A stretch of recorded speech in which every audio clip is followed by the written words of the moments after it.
Корактан кола, янгыннан юк. Буа районы Кайбыш авылында чыккан янгын 2 пенсионерны йортсыз калдырды. Бәхеткә үзләре дә, оныклары да исән. Хәзер өлкәннәр туганнары йортында яши. Бу бәләгә битараф булмаучылар гаиләгә ярдәм йөзеннән акча җыялар. Янгын ни сәбәпле килеп чыккан? Өлкәннәргә нинди ярдәм күрсәтелә? Бу хакта киләсе язмада.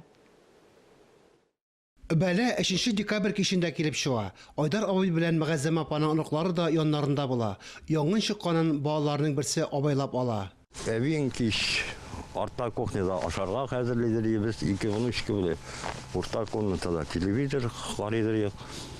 Ана кичкене кызыбыз бабай ди, алдагы бада ниндидер жактылык бар анда ди.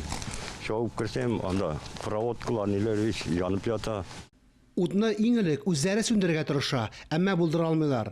Агач йорт тиз арада кара күмергә әйләнә. Бәхеткә үзләре исән кала. Балаларны алып чыктым урамга, үзебез янда кеше җыелды, картындан да сүндереп булмады шул. Пожарнылар килгәчкә сүндерделәр, 2 машина килде. Шулай итеп җирсез калдык. Янгынның сәбәбе ачыклана. Каралты куралары зыян күрмәсә дә, 20 градус салкында өлкәннәр түбәсез кала. Аларга яшәп торыр өчен туганнары авылдагы буш йортларын тәкъдим иткән. Тик өлкәннәр туган үскән нигезләрен юксыналар.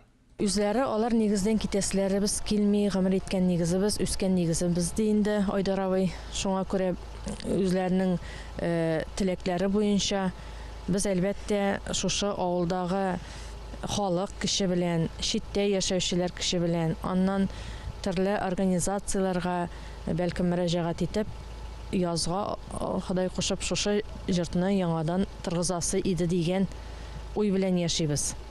Хәзер пенсионерларга ярдәм йөзеннән акча җыялар. Банкта махсус исәп ачылган. Янгында Садриевларның документлары яну сәбәпле картаны күршеләре рәсмиләштергән. Әби бабайга бәләгә кечкенә генә ярдәм дә бик урынлы булыр иде. Бу гаиләгә ярдәм кулы сузарга теләүчеләргә Сбербанк карточкасының номеры экранда күрсәтелгән. Карточка Закирова Рузина Рәшит кызы исеменә теркәлгән. Фарис Мөхәммәтов, Татарстан яңалыклары, Буа районы.